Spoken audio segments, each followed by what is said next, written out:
আসসালামু আলাইকুম ওয়া রাহমাতুল্লাহি ওয়া বারাকাতুহু। বিসমিল্লাহ ওয়ালহামদুলিল্লাহ ওয়াসসালাতু ওয়াসসালামু আলা রাসূলিল্লাহ ওয়া বা'দ। পাথেয় অনুষ্ঠানে আপনাদেরকে জানাচ্ছি সাদর সম্ভাষণ, মোবারকবাদ, শুভেচ্ছা। অত্যন্ত প্রিয় এই অনুষ্ঠান আপনারা দেখছেন পাথেয় ইসলাম চ্যানেল বাংলাতে। আমরা মুহাম্মদ রাসূলুল্লাহ সাল্লাওয়াতু রাব্বি সালামু আলাইহি তাঁর জীবনের বিভিন্ন দিক নিয়ে আলোচনা করছি এই অনুষ্ঠানে। আজকে আমরা এমন একটা দিক নিয়ে আলোচনা করব, সেটা হচ্ছে রাসূলুল্লাহ সাল্লাওয়াতুল্লাহি সালামু আলাইহি কিভাবে চ্যারিটেবল ছিলেন, অর্থাৎ তাঁর দানশীলতা কেমন ছিল সেটা নিয়ে আমরা আজকে আলোচনা করব এই অনুষ্ঠানে ইনশাআল্লাহ। রব্বি ইশরাহ লি সাদরি ওয়া ইয়াসসির লি আমরি ওয়াহলুল উকদাতাম মিন লিসানি ইয়াফকাহু কওলি রব্বি জিদনি ইলমা।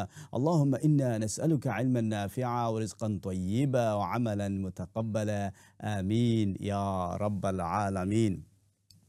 দেখেন রাসূলুল্লাহ সাল্লাল্লাহু আলাইহি ওয়াসাল্লাম ইভেন তিনি এমনকি নবুয়তের জিন্দেগিতে প্রবেশ করার আগে, অর্থাৎ তার কাছে ওয়াহী আসার আগে, জিবরিল আমিন আলাইহিস সালাতুস সালাম তার কাছে আসার আগেও কিন্তু তিনি দানশীল ছিলেন। একথা কেউ বলতে পারবেন না যে রাসূলুল্লাহ সাল্লাল্লাহু আলাইহি ওয়াসাল্লাম নবী হয়ে তিনি দানশীল হয়েছেন। No, never. আপনি দেখেন রাসূলুল্লাহ সাল্লাল্লাহু আলাইহি ওয়াসাল্লাম যখন তিনি ছোট কালে তিনি ছিলেন, শিশু বয়সে, কিশোর বয়সে, মানুষ তাকে কি বলতো? আল আমিন আস-সাদিক, অর্থাৎ সত্যবাদী, ট্রাস্টওয়ার্দি। সুবহানাল্লাহ। এবং রাসূলুল্লাহ সাল্লাল্লাহু আলাইহি ওয়াসাল্লামের কাছে কোনো জিনিস রাখলে তিনি এই জিনিসের মর্যাদা দিতেন, আমানাহ রক্ষা করতেন। রাসূলুল্লাহ সাল্লাল্লাহু আলাইহি ওয়াসাল্লাম তিনি কিন্তু সবসময় দানশীল ছিলেন। হাদিসে বলা হয়েছে আজওয়াদান নাস, অর্থাৎ এই উম্মার মধ্যে কিয়ামত পর্যন্ত উম্মার মধ্যে যত লোক আসবে তার মধ্যে রাসূলুল্লাহ সাল্লাওয়াতু রাব্বি সালামু আলাইহি সবচেয়ে বেশি দানশীল। সুবহানাল্লাহি ওয়া সুবহানাল্লাহ। দেখেন রাসূলুল্লাহ সাল্লাল্লাহু আলাইহি ওয়াসাল্লাম নবুয়তি পেলেন। নবুয়তি পাওয়ার পরে, অর্থাৎ কীভাবে নবুয়া হলেন? আপনারা জানেন যে তিনি আপনার হেরা গুহাতে গেলেন। তারপরে সেখানে তিনি আল্লাহর ইবাদত করছেন, আরাধনা করছেন, উপাসনা করছেন। তারপরে একসময় জিবরিল আমিন আলাইহিস সালাতুস সালাম আসলেন। তিনি জানতেন না যে এই কে, ইনি কি ফেরেশতা না অন্য কোনো স্পিরিট, না কোনো জিন, না অন্য কোনো দানব। আল্লাহুল মুস্তাআন ওয়া নাউযু বিল্লাহ। তখন আসলেন, এসে বললেন ইকরা, রিড, পড়েন। রাসূলুল্লাহ সাল্লাল্লাহু আলাইহি ওয়াসাল্লাম তিনি বললেন মা আনা বিকারি, আমি জানি না কিভাবে পড়তে হয়। তারপরে তিনি আবার বললেন ইকরা, রিড, পড়ুন। রাসূলুল্লাহ সাল্লাল্লাহু আলাইহি ওয়াসাল্লাম বললেন মা আনা বিকারি, আমি জানি না কিভাবে পড়তে হয়। তারপর তাকে আবার বললেন যে ইকরা, পড়ুন। রাসূলুল্লাহ সাল্লাল্লাহু আলাইহি ওয়াসাল্লাম তিনি বললেন মা আনা বিকারি, আমি জানি না কিভাবে পড়তে হয়, পড়ালেখা তিনি জানেন না। তখন তিনি রাসূলুল্লাহ সাল্লাল্লাহু আলাইহি ওয়াসাল্লামকে বলেন ইকরা বিসমি রাব্বিকাল্লাযী খালাক। তারপরে ওয়াহী নাজিল হওয়া শুরু হলো। এটাই ছিল প্রথম ওয়াহীর শব্দ, ইকরা, পড়ুন। তারপর রাসূলুল্লাহ সাল্লাল্লাহু আলাইহি ওয়াসাল্লামকে তিনি স্কোয়াশ করলেন, তিনি জড়িয়ে ধরলেন। এরকম হয়েছিল যে রাসূলুল্লাহ সাল্লাল্লাহু আলাইহি ওয়াসাল্লাম তিনি বলছেন যে আমি মনে হয় মারা যাবো, এরকম লাগছিল।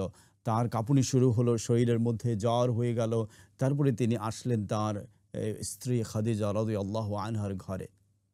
খাদিজা রাদিয়াল্লাহু আনহার ঘরে এসে তিনি বললেন জাম্মিলুনি, cover me with the blanket, আমাকে আবৃত করো আপনার ব্ল্যাঙ্কেট দিয়ে, কম্বল দিয়ে। যেখানে আল্লাহ রাব্বুল আলামিন কোরআনে কারিমে বলছেন এই কথা, ইয়া আইয়ুহাল মুযাম্মিল কুমিল লাইলা ইল্লা কলিলা নিসফাহু আও ইনকুস মিনহু কলিলা আও জিদ আলাইহি ওয়ারাত্তিলিল কুরআন তারতিলা।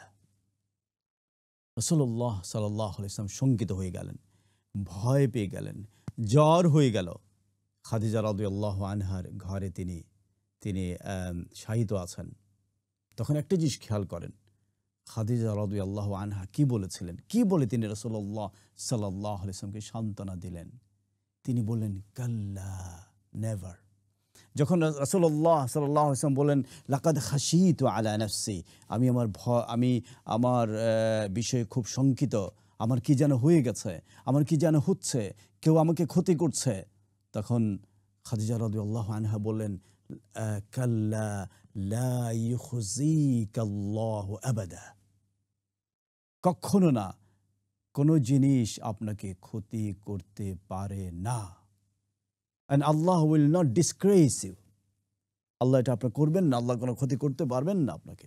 আল্লাহর কথা তিনি বলেছেন খাদিজা রাদিয়াল্লাহু আনহা ওয়া আরদাহা। তখন তিনি বললেন যে আপনি হচ্ছেন আপনার আত্মীয়-স্বজনের সাথে আপনি ভালো ব্যবহার করেন। তারপরে আপনি গরিব মানুষদেরকে দান করেন। আপনি প্রতিবেশীর সাথে ভালো ব্যবহার করেন। দেখেন তিনি কিন্তু তখনও নবী হননি। কিন্তু তিনি প্রতিবেশীদের সাথে ভালো ব্যবহার করেছেন। তিনি দানশীল ছিলেন। এই কথাটা খাদিজা রাদিয়াল্লাহু আনহা বললেন।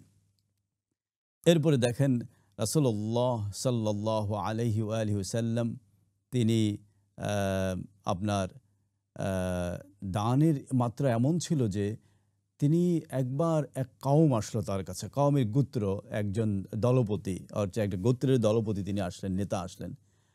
আসার পরে রাসূলুল্লাহ সাল্লাল্লাহু আলাইহি ওয়াসাল্লামের কাছে তিনি জানতে এসেছেন যে রাসূলুল্লাহ সাল্লাল্লাহু আলাইহি ওয়াসাল্লাম উনি কে, আসলে কি তিনি নবী কিনা, তিনি রাসূল কিনা, তিনি জানতে এসেছেন, দেখা করতে এসেছেন। রাসূলুল্লাহ সাল্লাল্লাহু আলাইহি ওয়াসাল্লাম তার কাছে যে মেষগুলো ছিল, যে ছাগলগুলো ছিল, দুইটা পাহাড়ের মাঝখানে তিনি বললেন তুমি এগুলো নিয়ে যাও। সুবহানাল্লাহ। তখন তিনি এই গোত্র দলপতি তিনি গিয়ে বললেন তার গোত্রকে যে তোমরা মুহাম্মদ রাসূলুল্লাহ সাল্লাল্লাহু আলাইহি ওয়াসাল্লামের কাছে যেও, কারণ তার মতো দানশীল মানুষ আমি আরবে পাই নাই। সুবহানাল্লাহি বিহামদি সুবহানাল্লাহ আযীম। রাসূলুল্লাহ সাল্লাল্লাহু আলাইহি ওয়াসাল্লাম এরকম দান করতেন যে একদিন তিনি আসরের নামাজের পরে সম্ভবত সালাতুল আসর ছিল, if I am not mistaken, আসরের সালাতের পরে তিনি হ্রাস করলেন। স্বভাবত রাসূলুল্লাহ সাল্লাল্লাহু আলাইহি ওয়াসাল্লাম সালাতের পরে তিনি কিন্তু এরকম আপনার ইউটার্ন করেন, আমরা যেটা বলি ডান দিক থেকে তিনি এরকম ফিরতেন, ফিরে তিনি মুসল্লিদের সাথে কথা বলতেন। মুসল্লিনদের সাথে কথা বলতেন, তাদের কারো কোনো হেল্প লাগে কিনা, কারো কোনো স্বপ্ন মানে তার ব্যাখ্যা লাগে কিনা, কারো কোনো প্রয়োজন আছে কিনা, এটা তিনি জানতেন, জিজ্ঞেস করতেন। কিন্তু ওই দিন তিনি কাউকে কোনো কিছু জিজ্ঞেস করেন নাই, তিনি তাসবিহ তাহলিলও করেন নাই, তিনি চলে গেলেন বাসায়, ঘরে চলে গেলেন। কিছুক্ষণ পরে তিনি আবার আসলেন। আসহাবু রাসূলিল্লাহ আলাইহি সাল্লাতু সালাম, সাহাবা রাদিয়াল্লাহু আনহুম তারা জিজ্ঞেস করলেন ইয়া রাসূলুল্লাহ সাল্লাল্লাহু আলাইহি ওয়াসাল্লাম আপনি কেন হ্রাস করে চলে গেলেন, কোথায় আপনি গেলেন? তখন রাসূলুল্লাহ সাল্লাল্লাহু আলাইহি ওয়াসাল্লাম বললেন আমি নামাজরত অবস্থায় হঠাৎ মনে হলো যে আমার ঘরের মধ্যে একটা সোনার অলংকার রয়ে গেছে, আমি এটা দান করতে ভুলে গেছি। সাথে সাথে আমি সালাত আদায় করে গিয়ে এটা আমি দান করে আসলাম। একটা অলংকার, সোনার একটা অলংকার। আপনার যারা বোনেরা শুনছেন একটু শোনেন, একটা যে দেখছেন একটা বালা, একটা অলংকার রাসূলুল্লাহ সাল্লাল্লাহু আলাইহি ওয়াসাল্লাম সেটাও কিন্তু রাখলেন না ঘরের মধ্যে, তিনি বিলিয়ে দিলেন। সুবহানাল্লাহ। আমাদের কত আপনার ভরি ভরি সোনা আমরা রাখি আমাদের ওয়ার্ড্রোবের মধ্যে, তারপরে আমরা যখন সৌদি আরবেতে যাই, দুবাইতে যাই, তারপরে দেখা যায় সোনা আমরা কিনি। আল্লাহুল মুস্তাআন রব্বুনা কারীম। আমরা কি সোনার যাকাত দেই? এই প্রশ্ন আসতে পারে। অবশ্যই এটা একটা ডিফারেন্ট চ্যাপ্টার, যাকাতের চ্যাপ্টার। কিন্তু রাসূলুল্লাহ সাল্লাল্লাহু আলাইহি ওয়াসাল্লাম তিনি সাদাকা করেছেন, তিনি দান করেছেন। যাকাত তো হচ্ছে ফরজ, আপনার বছরে একবার আপনাকে দিতেই হবে আপনার যদি নিসাব পরিমাণ সম্পদ থেকে থাকে। কিন্তু রাসূলুল্লাহ সাল্লাল্লাহু আলাইহি ওয়াসাল্লাম তিনি নফল সাদাকা তিনি করতেন। তার ঘরের মধ্যে আপনার তিনি খাবার যেটা থাকে, আয়েশা রাদিয়াল্লাহু আনহা কে বলতেন তুমি খাবারটা প্রতিবেশীর সাথে শেয়ার করো। রাসূলুল্লাহ সাল্লাল্লাহু আলাইহি ওয়াসাল্লাম তিনি বলছেন যে কেউ যদি খাবার পেট ভর্তি খাবার খায় এবং তার প্রতিবেশীটা অভুক্ত থাকে তাহলে সে মুমিন না। সুবহানাল্লাহ সুবহানাল্লাহ। তার মানে খাবারের ব্যাপারে রাসূলুল্লাহ সাল্লাল্লাহু আলাইহি ওয়াসাল্লাম প্রতিবেশীদেরকে আপনার নিয়ে তিনি খেতেন। প্রতিবেশী যেই হোক না কেন, সে মুসলমান হোক, অমুসলমান হোক, সে জুইশ হোক, হিন্দু হোক, খ্রিস্টান হোক, তাকে কিন্তু আপনি খাবারের মধ্যে শরিক করতেন। এটি ছিল রাসূলুল্লাহ সাল্লাল্লাহু আলাইহি ওয়াসাল্লামের ক্যারেক্টার, তার চরিত্র এরকম ছিল। রাসূলুল্লাহ সাল্লাওয়াতু রাব্বি সালামু আলাইহি তিনি বলেছেন যে as-সাদাকাতু তারুদ্দুল বালা, সাদাকার দ্বারা বালা মুসিবত দূর হয়। আপনি দেখবেন, আপনি চেষ্টা করে দেখবেন যে আপনি কোনো জায়গায় হলিডেতে যাচ্ছেন কিংবা আপনি কোনো একটা কাজ করছেন, আপনার একটা ইন্টারভিউ সামনে আছে, একটা ড্রাইভিং টেস্ট সামনে আছে, আপনি কিছু সাদাকা দিয়ে গেলেন, আপনি পরীক্ষা করে দেখেন আপনার সাদাকাটা কীভাবে কাজ করে। রাসূলুল্লাহ সাল্লাল্লাহু আলাইহি ওয়াসাল্লাম তিনি বলছেন প্রত্যেক দিন দুইজন ফেরেশতা আসমান থেকে তারা জমিনের মধ্যে আসেন এবং ফেরেশতা দুজন বলতে থাকেন, একজন বলতে থাকেন যে আল্লাহুম্মা আ'তি মুনফিকান খালাফা, আরেকজন বলতে থাকেন আল্লাহুম্মা আ'তি মুমসিকান তালাফা। অর্থাৎ একজন ফেরেশতা বলেন যে হে আল্লাহ, যে দান করলো তার দানকারীর সম্পদকে আপনি বাড়িয়ে দেন। আরেকজন ফেরেশতা বলেন যে হে আল্লাহ, যিনি দান করলেন না তার সম্পদকে আপনি নষ্ট করে দেন, ধ্বংস করে দেন। ওয়ালিয়াদু বিল্লাহ। আল্লাহ আমাদেরকে এই বদদুআ থেকে পানাহ দান করুন। আমিন ইয়া রাব্বাল আলামিন। রাসূলুল্লাহ সাল্লাল্লাহু আলাইহি ওয়াসাল্লাম সাদাকাকে তিনি উৎসাহিত করেছেন। তিনি যখন মক্কা থেকে মদিনাতুল মুনাওয়ারাতে যান, প্রথমে তিনি যাওয়ার পরে সেখানে প্রথম জুমআ যখন তিনি পড়ান, প্রথম জুমআ ইসলামের ইতিহাসে প্রথম জুমআ যখন রাসূলুল্লাহ সাল্লাল্লাহু আলাইহি ওয়াসাল্লাম পড়ালেন, তখন তিনি কি বললেন? তিনি খুব শর্ট একটা খুতবা দিয়েছেন। সেই শর্ট খুতবার মধ্যে তিনি বলেছেন যে আপনার দানের কথা বলতে গিয়ে তিনি বলেছেন, রাসূলুল্লাহ সাল্লাল্লাহু আলাইহি ওয়াসাল্লাম বলছেন যে ইত্তাকুন নার ওয়ালাউ বিশিক্কি তামরাহ, ইত্তাকিন নার ওয়ালাউ বিশিক্কি তামরাহ, তোমরা দোজখের আগুনকে ভয় করো এক টুকরো খেজুরের আপনার এক টুকরো খেজুর দিয়ে হলেও। সুবহানাল্লাহ। কেন? আপনি আরবে কি খেজুরের অভাব রয়েছে? শত শত হাজার হাজার খেজুর পড়ে আছে আপনার বাগানে, রাস্তায়ও কিন্তু খেজুর পাওয়া যায়। তারপর রাসূলুল্লাহ সাল্লাল্লাহু আলাইহি ওয়াসাল্লাম বলছেন এক টুকরো খেজুর দিয়ে হলেও কিন্তু তোমরা দান করে দোজখকে ভয় করো। তার মানে দান যত আপনি বেশি করবেন, দোজখ আপনার থেকে, জাহান্নাম আপনার থেকে সরে সরে থাকবে। সুবহানাল্লাহি ওয়া বিহামদিহি সুবহানাল আযীম। রাসূলুল্লাহ সাল্লাল্লাহু আলাইহি ওয়াসাল্লাম এত বেশি দানশীল ছিলেন যে তিনি মৃত্যুর আগে, ওফাতের আগে, মওতের আগে তিনি বারবার মূর্ছা যাচ্ছিলেন, অজ্ঞান হয়ে যাচ্ছিলেন। যখনই তার জ্ঞান ফিরে আসলো, তখন রাসূলুল্লাহ সাল্লাল্লাহু আলাইহি ওয়াসাল্লাম আয়েশা রাদিয়াল্লাহু আনহাকে বললেন, ইয়া আয়েশা রাদিয়াল্লাহু আনহা, তুমি আমাদের ঘরে কত আছে? তো গুনে গুনে আয়েশা রাদিয়াল্লাহু আনহা দেখলেন যে ১২ দিরহামের মতো আছে। তখন রাসূলুল্লাহ সাল্লাল্লাহু আলাইহি ওয়াসাল্লাম তিনি ১২ দিরহাম মানে ১২ পাউন্ডস, 12 পাউন্ডস। তিনি বললেন যে এই টাকাগুলো তুমি দান করে দাও। আয়েশা রাদিয়াল্লাহু আনহা বললেন, ইয়া রাসূলুল্লাহ, ঠিক আছে আমি করব। তারপরে ইনশাআল্লাহ। তারপরে রাসূলুল্লাহ সাল্লাল্লাহু আলাইহি ওয়াসাল্লাম জ্ঞান হারিয়ে ফেললেন।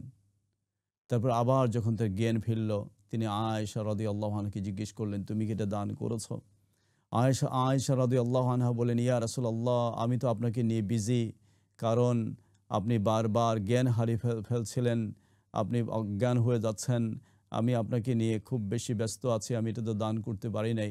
রাসূলুল্লাহ সাল্লাল্লাহু আলাইহি ওয়াসাল্লাম তিনি বললেন, হে আয়েশা, তুমি এই ১২ দিরহাম দান করে দিও, অথবা ৭ দিরহাম, হোয়াটএভার দ্য অ্যামাউন্ট ইজ, তুমি দান করে দিও। কারণ আমি কিয়ামতের দিন এমনভাবে উঠতে চাই না যে আমি উঠবো, আমি নবী, আমি সাইয়্যিদুল মুরসালিন, খাতামান নবিয়্যিন, আর আমার ঘরে ১২ দিরহাম ছিল, মৃত্যুর সময় আমি দান করি নাই, ১২ দিরহাম রেখে আমি যেতে পারি না এই দুনিয়া ছেড়ে। এরকম ছিলেন আমাদের পেয়ারা নবী সাইয়্যিদুল মুরসালিন, খাতামান নবিয়্যিন মুহাম্মদুর রাসূলুল্লাহ সাল্লাওয়াতু রাব্বি সালামু আলাইহি। এই ছিল তার চরিত্র। তিনি যে আল্লাহ রাব্বুল আলামিন বলছেন, ওয়া ইন্নাকা লাআলা খুলুকিন আযীম, নিশ্চয় আপনার মধ্যে উত্তম চরিত্র রয়েছে। খুলুকিন আযীম, অত্যন্ত সুন্দর চরিত্র হচ্ছে রাসূলুল্লাহ সাল্লাল্লাহু আলাইহি ওয়া আলিহি ওয়াসাল্লামের। দর্শকবৃন্দ, রাসূলুল্লাহ সাল্লাল্লাহু আলাইহি ওয়াসাল্লাম এত বেশি দানশীল ছিলেন, এত বেশি দানকে তিনি উৎসাহিত করতেন যে রাসূলুল্লাহ সাল্লাল্লাহু আলাইহি ওয়াসাল্লাম বিশেষ করে রমাদানে তিনি ছিলেন রিহিল মুরসালা, অর্থাৎ প্রবাহিত বাতাসের মতো তিনি দান করতেন। প্রতিদিন তিনি কিছু না কিছু দিনে দিয়ে রাখতেন। একদিন তিনি আয়েশা রাদিয়াল্লাহু আনহা ঘরে আসলেন। আয়েশা রাদিয়াল্লাহু আনহাকে বললেন যে আমার জন্য কি কোনো খাবার দাবার রয়েছে কিনা। সেদিন অবশ্যই একটা মেষ কিংবা একটা ভেড়া কিংবা একটা দুম্বা জবাই করেছিলেন আয়েশা রাদিয়াল্লাহু আনহা, এবং তিনি খাবার রান্না করেছিলেন এবং কিছু অংশ তিনি দিয়ে দিয়েছিলেন, আপনার বিলিয়ে দিয়েছিলেন, দান করেছিলেন। কারণ আয়েশা রাদিয়াল্লাহু আনহাও কিন্তু দানশীলা ছিলেন। তখন রাসূলুল্লাহ সাল্লাল্লাহু আলাইহি ওয়াসাল্লামকে তিনি বললেন, ইয়া রাসূলুল্লাহ, আমি পায়ের কিছু জিনিস আপনাকে রেখেছি, পায়ের কিছু জিনিস আমি রেখেছি, বাকিগুলো আমি দান করে দিয়েছি। ইয়া রাসূলুল্লাহ সাল্লাল্লাহু আলাইহি ওয়াসাল্লাম, বাকিগুলো আমি দিয়েছি। আপনাকে রেখে দিয়েছি এই পায়ার। তখন রাসূলুল্লাহ সাল্লাল্লাহু আলাইহি ওয়াসাল্লাম তিনি বললেন যে, "না, যেগুলো তুমি দান করেছো সেগুলো তুমি রেখে দিয়েছো।" কথা কি বুঝতে পেরেছেন আপনারা? যেগুলো তুমি দান করেছো সেগুলো রেখে দিয়েছো। অর্থাৎ যেগুলো আপনি দান করেছেন সেগুলো আপনি কিয়ামতের জন্য, আখিরাতের জন্য, কবরের জন্য আপনি রেখে দিয়েছেন। কারণ কবরে কিন্তু এই সাদাকা আপনাকে প্রোটেক্ট করবে, আমাকে প্রোটেক্ট করবে, আমাদেরকে হেফাজত করবে। রাসূলুল্লাহ সাল্লাল্লাহু আলাইহি ওয়াসাল্লাম তিনি এত বেশি দানশীল ছিলেন যে তিনি সাহাবা রাদিয়াল্লাহু আনহুম ওয়া আরদা তাদেরকে উৎসাহিত করতেন দানের ব্যাপারে। তিনি বললেন একদিন তিনি সাহাবা রাদিয়াল্লাহু আনহুদেরকে বললেন যে, "ইযা মাতা ইবনু আদম ইনকাতা আমালুহু ইল্লা মিন সালাস" যখন কোনো মানুষ বনি আদম মারা যায় তখন দুনিয়ার সাথে তার সম্পর্ক শেষ হয়ে যায়। কিন্তু দুনিয়ার সাথে সম্পর্ক শেষ হয়ে গেলেও কিন্তু আ ৩ টা জিনিস বাকি থাকে। ৩ টা জিনিসের কথা তিনি স্পেসিফিকলি হাদিসে বললেন। নাম্বার 1 তিনি বললেন সাদাকাতিন জারিয়াতিন, সাদাকা জারিয়া।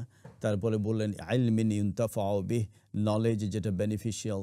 তারপর ওয়ালাদিন সালেহ ইয়াদউ লাহ, নেক সন্তান যে দোয়া করে। আমি দুনিয়া থেকে যদি চলে যাই, আজ হোক কাল হোক আমাদেরকে দুনিয়া থেকে চলে যেতে হবে।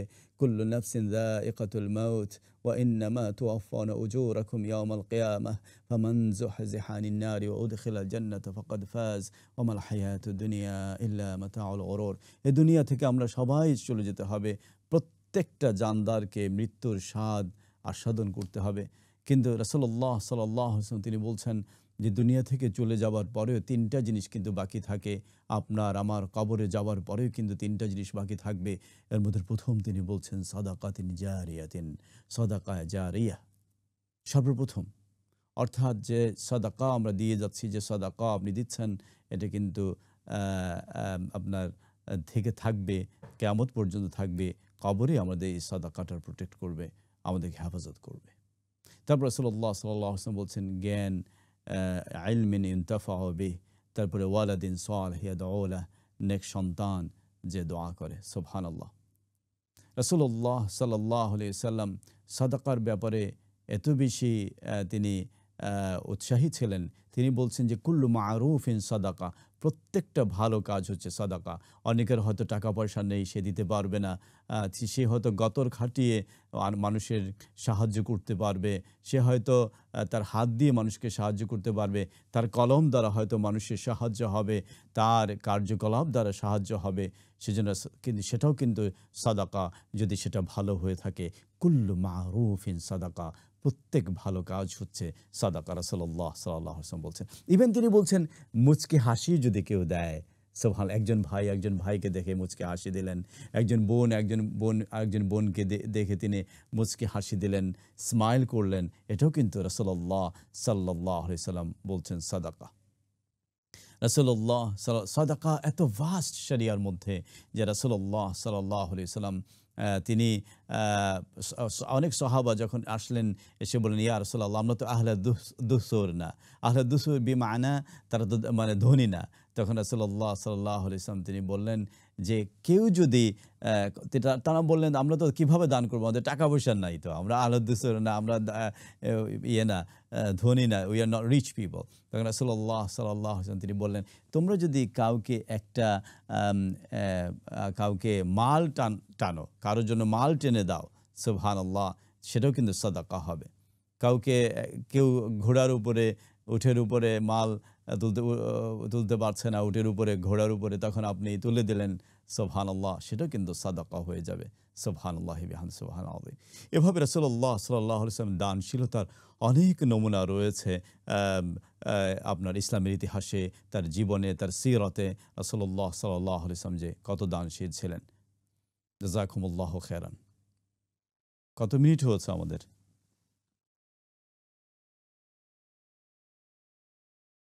আচ্ছা, আচ্ছা, সরি।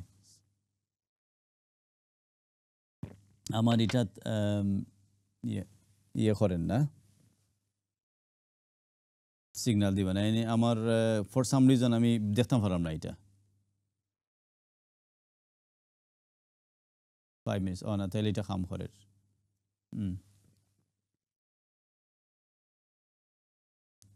ঠিক আছে ইনশাআল্লাহ রাসূলুল্লাহ সাল্লাল্লাহু আলাইহি ওয়াসাল্লাম এত বেশি দানশীল ছিলেন যে তিনি সাহাবা রাদিয়াল্লাহু আনহুম ওয়া আরদাকে দানশীলতার ব্যাপারে তিনি উৎসাহিত করতেন। উম্মাহাতুল মুমিনিন তার স্ত্রীদেরকে তিনি বলতেন দান করার জন্য এবং তার স্ত্রীরাও কিন্তু আয়েশা রাদিয়াল্লাহু আনহা কে তিনি বলতেন দানের ব্যাপারে এবং তিনি যখন এই হাদিসটা জানলেন যে দোজখের আগুনকে ভয় করো এক টুকরো খেজুর বিলি দিয়ে হলেও এক টুকরো খেজুর মানুষকে দিয়ে হলেও এক টুকরো খেজুর সাদাকা দিয়ে হলেও তখন আয়েশা রাদিয়াল্লাহু আনহা এই হাদিসটাকে এত সুন্দরভাবে গ্রহণ করেছেন। তিনি কিন্তু আপনার কোনো জায়গায় দান করলে কোনো একটা জিনিস দান করলে আয়েশা রাদিয়াল্লাহু আনহা ওয়া আরদা তিনি কি করতেন তিনি এই জিনিসটার উপরে পারফিউম দিয়ে দিতেন। ইতর যেটা আমরা বলি পারফিউম দিয়ে দিতেন। একটা জামা কিংবা একটা কামিজ কিংবা একটা স্কার্ফ তিনি দিয়ে খিমার দিলে তিনি এটার উপর ইতর পারফিউম দিয়ে তিনি দিতেন। সুবহানাল্লাহ। তখন রাসূলুল্লাহ সাল্লাল্লাহু আলাইহি ওয়াসাল্লামকে আয়েশা রাদিয়াল্লাহু আনহাকে জিজ্ঞেস করা হলো যে আয়েশা রাদিয়াল্লাহু আনহা আপনি কেন পারফিউম দিচ্ছেন? এটা তো আপনি দিয়ে দিচ্ছেন, ফকিরকে দিয়ে দিচ্ছেন, মিসকিনকে দিয়ে দিচ্ছেন, এটার উপর পারফিউম দিয়ে কোনো লাভ আছে? তখন আয়েশা রাদিয়াল্লাহু আনহা বললেন যে এই যে আমি ফকিরকে দিচ্ছি, মিসকিনকে দিচ্ছি, এই যে কাপড়টা কিংবা এই জিনিসটা সাদাকা হিসাবে, এটা ফকির মিসকিনের কাছে যাওয়ার আগে আল্লাহ সুবহানাহু ওয়া তাআলার কাছে যায়। আল্লাহ রাসূলুল্লাহ সাল্লাল্লাহু আলাইহি ওয়াসাল্লাম বলেছেন আল্লাহ ডান হাত দিয়ে এটাকে গ্রহণ করেন। খেয়াল করেছেন? ডান হাত দিয়ে আল্লাহ রাব্বুল আলামিন গ্রহণ করেন। আল্লাহর সব হাতই পবিত্র, কিন্তু তারপর ডান হাত কেন বলা হলো? কারণ আমরা জানি ডান হাতে মর্যাদা। আপনি সব ভালো কাজ করে আপনি কি করবেন? ডান হাত দিয়ে করবেন। আপনি লিখবেন, আপনি যদি রাইট হ্যান্ডেড হন আপনি ডান হাত দিয়ে লিখবেন। আপনি যখন খাবেন পান করবেন আপনি ডান হাত দিয়ে পান করবেন, কারণ এটা রাসূলুল্লাহ সাল্লাল্লাহু রাব্বি সালামু আলাইহি শিক্ষা। সুবহানাল্লাহ। দেখেন ঈমান আয়েশা রাদিয়াল্লাহু আনহা যে আমি এটা গরিবের কাছে দেওয়ার আগে আল্লাহর কাছে পৌঁছে যায়, আল্লাহ রাব্বুল আলামিন ডান হাত দিয়ে সেটাকে গ্রহণ করেন। এটাই হচ্ছে রাসূলুল্লাহ সাল্লাল্লাহু আলাইহি ওয়াসাল্লামের শিক্ষা এবং উম্মাহাতুল মুমিনিন এবং সাহাবা আজমাইন রাদিয়াল্লাহু আনহুম তারাও কিন্তু সেই শিক্ষাকে কাজে লাগিয়েছেন, ইমপ্লিমেন্ট করেছেন। রাসূলুল্লাহ সাল্লাল্লাহু আলাইহি ওয়াসাল্লাম দানশীলতার নমুনা এরকম ছিল যে রাসূলুল্লাহ সাল্লাল্লাহু আলাইহি ওয়াসাল্লাম তিনি বলেছেন কেউ যদি ঘোড়ার উপরে উঠে আসে, ঘোড়া চড়ে আসে, তারপর যদি সে হাত পাতে আপনার কাছে আপনি তাকে কিছু দেবেন। সুবহানাল্লাহি ওয়া বিহামদিহি সুবহানাল্লাহ। কেন এটা বললেন? কারণ আল্লাহ রাব্বুল আলামিন নিজেও বলেছেন কোরআনের কারীমে সূরা আদ-দুহাতে ওয়া আম্মাস সাইলা ফালা তানহার, যে সাইল যে আছে তাকে আপনি তিরস্কার করবেন না, ধমক দেবেন না, তাকে ফিরাইয়ে দেবেন না। এটা আল্লাহ রাব্বুল আলামিনের নিষেধ। অবশ্য অনেক সময় দেখা যায় যে অনেকে এটা ভিক্ষাটাকে বেগিংটাকে এটাকে পেশা হিসেবে নিয়ে গেছেন এবং তারা খামখাই ভিক্ষা করেন মানুষের কাছে। তাদের আপনার অর্থ উপার্জনের তাদের সেই শ্রম দিতে তারা পারেন, তাদের শরীর সেটা আছে, ভালো আছে তাদের স্বাস্থ্য, কিন্তু তারপরে তারা ভিক্ষাবৃত্তিতে আছেন, সেটা ভিন্ন। কিন্তু কেউ যদি এরকম আসেন আপনার কাছে হাত পাতেন, রাসূলুল্লাহ সাল্লাল্লাহু আলাইহি ওয়াসাল্লাম কিছু না কিছু তাকে দিতেন, দিয়ে খালি হাতে একবারে ফিরিয়ে দিতেন না। রাসূলুল্লাহ সাল্লাল্লাহু আলাইহি ওয়াসাল্লামের চরিত্র, তাঁর দানশীলতা এত বেশি ছিল যে সুবহানাল্লাহ আরবের মানুষেরা মুগ্ধ হতো তাঁর দানশীলতা দেখে। তাঁর দানশীলতা দেখে কাফের যারা ছিলেন, যারা রাসূলুল্লাহ সাল্লাল্লাহু আলাইহি ওয়াসাল্লামকে পছন্দ করতেন না, তারাও কিন্তু রাসূলুল্লাহ সাল্লাল্লাহু আলাইহি ওয়াসাল্লামকে দানশীল মানুষ হিসেবে তারা জানতেন। রাসূলুল্লাহ সাল্লাল্লাহু আলাইহি ওয়াসাল্লাম এবং সাহাবা আজমাইন রাদিয়াল্লাহু আনহুম যারা তার সংস্পর্শে এসেছেন সবাই কিন্তু দানশীলতা সবার মধ্যে ছিল। যেমন আবু বকর রাদিয়াল্লাহু আন, ওমর ইবনে খাত্তাব রাদিয়াল্লাহু আন, উসমান ইবনে আফফান রাদিয়াল্লাহু আন, আব্দুর রহমান ইবনে আওফ রাদিয়াল্লাহু আনহু, তারপরে সাদ ইবনে উবাদা রাদিয়াল্লাহু আন, তারা কিন্তু খুবই দানশীল ছিলেন এবং তারা কিন্তু রাসূলুল্লাহ সাল্লাল্লাহু আলাইহি ওয়াসাল্লামের এই দানশীলতা থেকে শিক্ষা নিয়েছেন। তাদের কথাগুলো কিন্তু ইসলামের ইতিহাসে স্বর্ণাক্ষরে লিখা আছে। জাযাকুমুল্লাহু খায়রান ওয়া আহসানুল জাযা। যারা আমাদের অনুষ্ঠান দেখছেন, আজকের মতো এখানেই আমরা শেষ করছি আমাদের আপনাদের প্রিয় অনুষ্ঠান পাথেয় অনুষ্ঠান। রাসূলুল্লাহ সাল্লাল্লাহু আলাইহি ওয়াসাল্লামের দানশীলতা সম্পর্কে আজকে আমরা কথা বললাম। কোনো ভুল হয়ে গেলে আল্লাহ যেন আমাদেরকে ক্ষমা করেন এবং আল্লাহ রাব্বুল আলামিন আমাদেরকে রাসূলুল্লাহ সাল্লাল্লাহু আলাইহি ওয়াসাল্লামের সিরাত থেকে শিক্ষা নেবার তৌফিক দান করুন। আমিন। ওয়া জাযাকুমুল্লাহু খায়রান। সুবহানাকা আল্লাহুম্মা বিহামদিক আশহাদু আল লা ইলাহা ইল্লা আনত নাস্তাগফিরুকা ওয়া নাতুবু ইলাইক। ওয়াসসালামু আলাইকুম ওয়া রাহমাতুল্লাহি ওয়া বারাকাতুহু।